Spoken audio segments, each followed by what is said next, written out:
आज हम जिन परमपिता परमेश्वर महादेव के सानिध्य में बैठे हैं, शास्त्र की एक बड़ी ही प्रामाणिक घटना और संक्षेप में बताकर मैं अपनी वाणी को विराम करूंगा। भगवान की भक्ति के दो प्रकार हैं। एक तो भगवान की भक्ति सकाम भाव से की जाती है।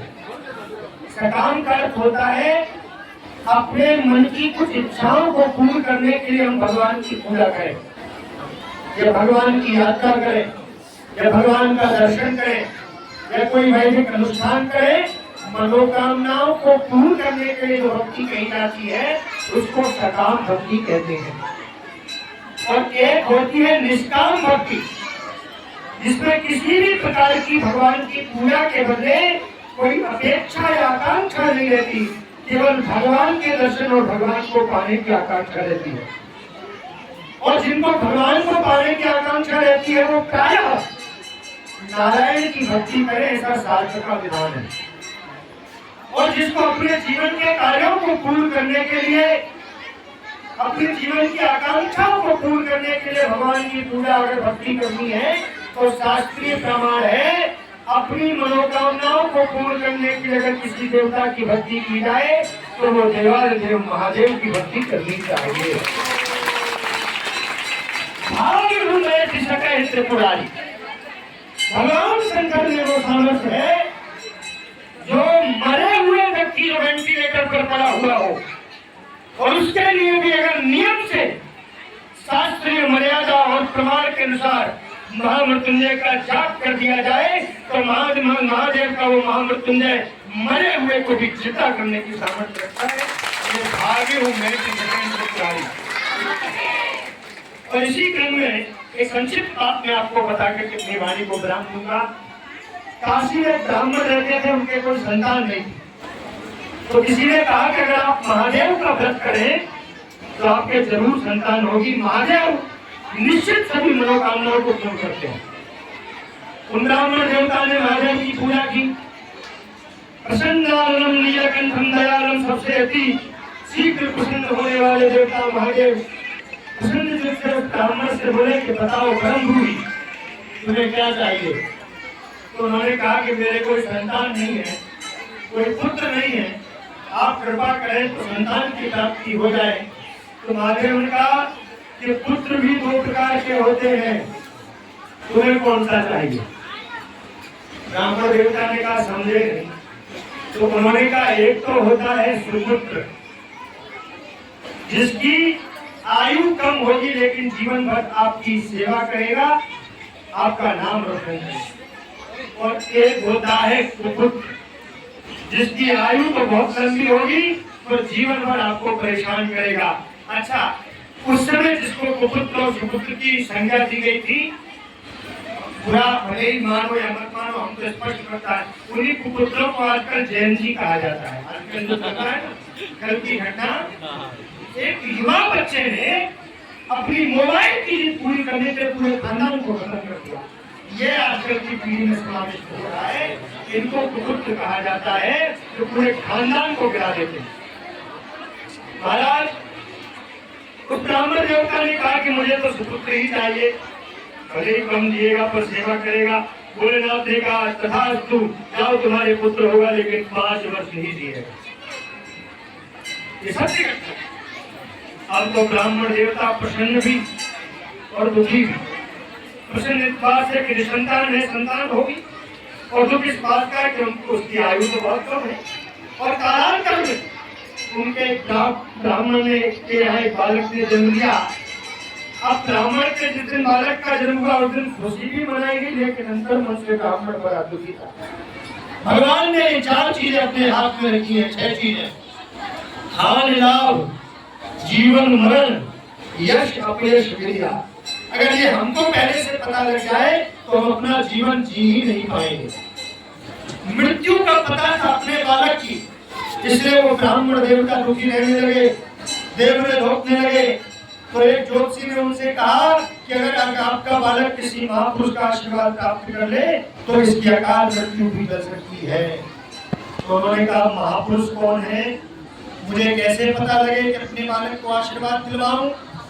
तब उन ज्योतिषी ने कहा कि तुम तो इस चक्कर में ही मत पड़ो कि कौन महापुरुष है, तुम तो अपने बालक से सभी के चरणों में प्रणाम करवाओ, क्योंकि अभिवादनशीलस्य नीति संग्रह कहता है नित्यम वृद्धोपसेविनः चत्वारितस्य वर्धन्ते आयुर्विद्या यशोबलम। जो अपने से बड़ों का सम्मान करते हैं, जो माता पिता का आशीर्वाद लेते हैं, उनकी चार चीजें आयु विद्या यश और बल वैसे ही बढ़ता है। इन्हीं को सुपुत्र कहा गया है। और बाकी तो आप जानते ही हैं जैन का हाल। उनसे अगर उनके सामने प्रणाम भी किया जाए तो पूछते हैं इससे क्या होता है। एक नई परंपरा चली, संस्कार भगवान को पूजने से क्या होता है, भगवान किया जाने से क्या होता है, माता पिता को प्रणाम करने से क्या होता है। अरे ये प्रणाम भाव का विषय है। उन हमारे ग्रामीण क्षेत्र के प्राचीन पुराने परिवेशों से पूछो, जो आज भी किसी संत महात्मा को देखते हैं, किसी वरिष्ठ जन को देखते हैं तो अपनी पगड़ी उतार कर उनके चरणों में रख देते हैं। हमारी वो परंपरा रही है। लेकिन आज की ये नई पीढ़ी प्रणाम करने से क्या होगा, नमस्ते करने से क्या होगा। शास्त्र कहता है अभिवादनशीलस्य नित्यं वृद्धोपसेविनः चत्वारितस्य वर्धन्ते आयुर्विद्या यशोबलम। वो ब्राह्मण उस बालक को गंगा के किनारे काशी में लेकर के गया, वहीं पर एक कुटिया बनाई और जो कोई भी वहां से निकलता उस बालक से उसको प्रणाम करवा। उस बालक को प्रणाम करते करते 4 वर्ष और 362 दिन निकल गए। 4 वर्ष और 362 दिन जब निकले, उसका माथा खड़ा हो गया, हाथों में छाले पड़ गए प्रणाम करते करते। लेकिन जब उस बालक की मृत्यु के शेष दिन 3 रहे, तब 23 क्षण उस मग में सप्तऋषि प्रवेश होती है। सप्तऋषि काशी में अपना वेश बदल करके भ्रमण करने आए। द्विज बालक ने महिमे धर के, ब्राह्मण बालक ने, द्विज बालक ने महिमे धर के ऋषियों को दंड प्रणाम कियो। ऋषियों ने सातों मुख से चिरजीवी रहो चिरजीवी रहो आशीर्वाद। तो ब्राह्मण बालक ने जैसे ही जो सबको प्रणाम करता था उनको भी प्रणाम किया और उन ऋषियों ने सातों मुख से कहा चिरंजीवी हो चिरंजीवी हो। वो ब्राह्मण रोने लगा, उसकी आंखों में आंसू आ गए। ऋषियों ने पूछा तुम रो क्यों रहे हो, हमने तुम्हारे बालक को आशीर्वाद दिया है। तब उन ब्राह्मण ने कहा कि इस द्विज बालक अभागे के मृत्यु के शेष दिन 3 रहे, आपने जिनको चिरंजीवी का आशीर्वाद दिया तो 3 दिन में मरने वाला है। लेकिन अगर आपने आशीर्वाद दिया है तो मुझे विश्वास हो गया कि अब ये 3 दिन में नहीं मरेगा। अगर ये 3 दिन में मर गया तो सब कहेंगे संत भूते संतों का आशीर्वाद दिया। सब ऋषियों ने कहा ये तो हमें फंसा दिया तुमने, एक काम करो इस बालक को हमें दो। और सब ऋषि उस बालक को लेकर के ब्रह्मलोक में गए और ब्रह्मा जी के यहाँ जाकर के तब ऋषियों ने ब्रह्मा के चरणों में दंड प्रणाम किया। उन ऋषियों ने ब्रह्मा जी को प्रणाम किया और ब्रह्मा जी को उन ऋषियों के पीछे तब द्विज बालक ने ब्रह्मा जी को चरणों में दंड प्रणाम किया और ब्रह्मा जी ने चारों मुख से चिरजीवी रहो चिरजीवी रहो। ऋषि लोग मुस्कुराने लगे, आनंद हो गया। ब्रह्मा जी ने पूछा क्यों है वो, बोले जिस बालक को तुमने चिरंजीवी का आशीर्वाद दिया 2 दिन में मरने वाला। ब्रह्मा जी ने कहा तो पहले क्यों नहीं बताया, बता दिया। बोले ऐसे ही हम भर गए। अब अगर ये बालक मरता है तो लोग कहेंगे ब्रह्मा जी ने देवता सब भूले। लेकिन ब्रह्मा जी ने कहा मुझमें सामर्थ्य नहीं है कि मैं मृत्यु को टाल सकूं, लेकिन अगर मेरी बात झूठी गई तो लोग हंसेंगे। तो क्या करें, बोले एक ही में सामर्थ्य है जो मृत्यु को टाल सकता है, कैलाशी काशी वाला करालम महाकाल कालम कृपालम। तब ब्रह्मा जी और सब ऋषि उस बालक को कैलाश पर्वत पर महादेव के पास में लेकर के गए। ब्रह्मा जी ने महादेव के चरणों में प्रणाम किया, सब ऋषियों ने महादेव के चरणों में प्रणाम किया और तब उस बालक ने शिव के चरणों में दंड प्रणाम किया और शिव जी ने 5 मुख से चिरजीवी रहो चिरजीवी चिरंजीवी भव। ब्रह्मा जी मुस्कुराने लगे, सप्तऋषि मुस्कुराने लगे। चिरंजीवी का क्या हो गया, बोले जिस बालक को चिरंजीवी दिया है ये तो कल मरने वाला है। शिव जी ने देखा और ये तो वही बालक है जो हमारे आशीर्वाद से जन्मा है। ब्रह्मा जी का तो बहुत बढ़िया मामला भी आपका ही, भाई भी आपकी निकली। और मृत्यु का डिपार्टमेंट भी आपका ही है। अब हम हमारी बात करें, शिव जी ने कहा ठीक है इसको यहाँ छोड़ो। उससे कहा पंचाक्षर मंत्र का जाप करो। सबसे बड़ा महादेव का कोई ताकतवर मंत्र है तो वो है पंचाक्षर मंत्र। ओम नमः शिवाय। शास्त्रीय और प्रामाणिक मंत्र है। भगवान नारायण का कोई सबसे प्रामाणिक ताकतवर मंत्र है तो द्वादशाक्षर मंत्र ओम नमो भगवते वासुदेवाय। वो बालक भगवान शिव के मंदिर में बैठ करके शिवलिंग के पास में बिल्वपत्र लेकर के पंचाक्षर का अभिषेक करने लगा।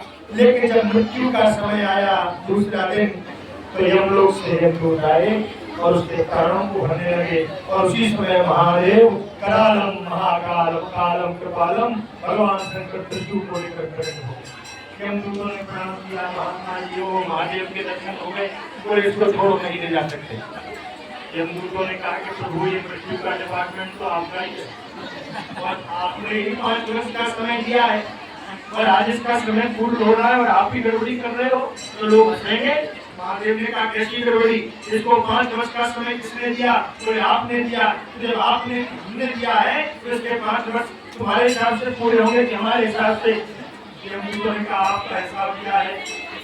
तब भगवान शंकर कहते हैं कि 4,32,000 कलयुग, 8,64,000 द्वापर, 12,96,000 त्रेता, 17,28,000 सतयुग। तो ये चारों युग एक बार निकल जाए इतने वर्ष तब एक चतुर्युगी होती है। और ऐसे 71 चतुर्युगी निकल जाए तो एक मनवंतर इंद्र का राज्य पूरा होता है। और ऐसे 14 इंद्र बदल जाए तो ब्रह्मा जी का एक दिन होता है। और ऐसे 10,000 ब्रह्मा बदल जाए तो भगवान शंकर का एक क्षण होता है।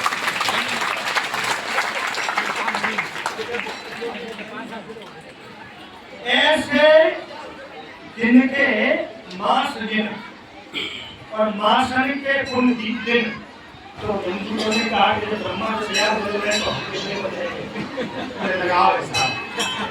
और तब उस बालक को भगवान ने अमृत को प्रदान किया। कहने का भावार्थ ये कथा ये कहती है कि अगर इस संसार में सदा भक्ति करनी है तो महादेव के जैसा कोई नहीं है। एक लोटा जल सभी समस्याओं का हल। महादेव को जाना चाहिए। और हमारा वर्तमान में समाज धर्म की ओर बहुत तेजी से जा रहा है, लेकिन हमें आज भी कष्ट है कि जो युवा पीढ़ी जा रही है ये गलत दिशा में। आपको वो कैसे जा रही है? शाहबाजी में भीड़ लेने लगे खूब, वह डंडे भी खाते फिर भी वहां जाने को तैयार है।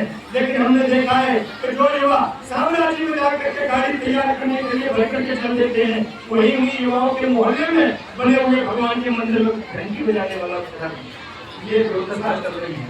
क्या साम्राज्य वही प्रसन्न होंगे? अगर आपके यहाँ देवता हैं आप उनको नहीं मानेंगे पूजेंगे तो भगवान भी तो वहाँ नाराज ही होंगे।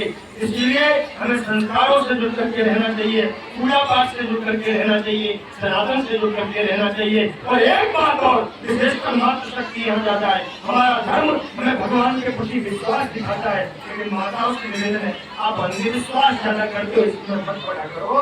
अंधविश्वास कभी नहीं करना चाहिए।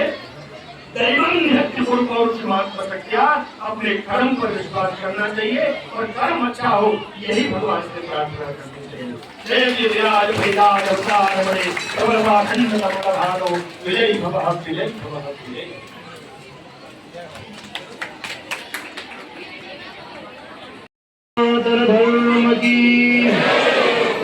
हाथ उठा करके हमारे महादेव के भी जो परम लाडले हैं, पूरे विश्व प्रपंच को चलाने वाले, जगदाधार जगत नियंता कर्तुम अकर्तुम अन्यथा न कर्तुम सर्वसमर्थ, हाथ उठा करके जय जय श्री राम,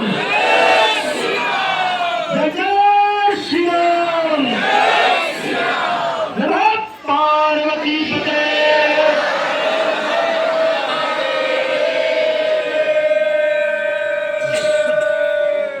आज हमारे एकलिंगपुरा में श्रावण मास के पवित्र अवसर पर ये जो कांवड़ यात्रा भगवान शिव को जल अर्पण करने के लिए निकाली गई।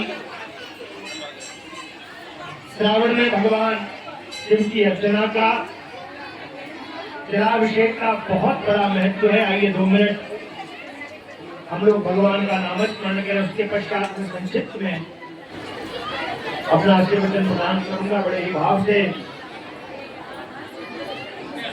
गोविंद जय जय गोपाल जय जय गोविंद जय जय गोपाल जय जय राधा रमण हरि गोविंद जय जय राधा रमण हरि गोविंद जय जय गोविंद जय जय गोपाल जय जय गोविंद जय जय गोपाल जय जय राधा रमण हरि गोविंद जय जय राधा रमण हरि गोविंद जय जय ब्रह्मा की जय जय विष्णु की जय जय ब्रह्मा की जय जय विष्णु की जय जय ब्रह्मा की जय जय विष्णु की जय जय ब्रह्मा की जय जय विष्णु की जय जय उमापति शिव शंकर की जय जय उमापति शिव शंकर की जय जय गोविंद जय जय गोपाल जय जय गोविंद जय जय गोपाल जय जय राधा रमण हरि गोविंद जय जय राधा रमण हरि गोविंद जय जय श्री गंगाधर की जय श्री महादेव की जय पार्वती पते।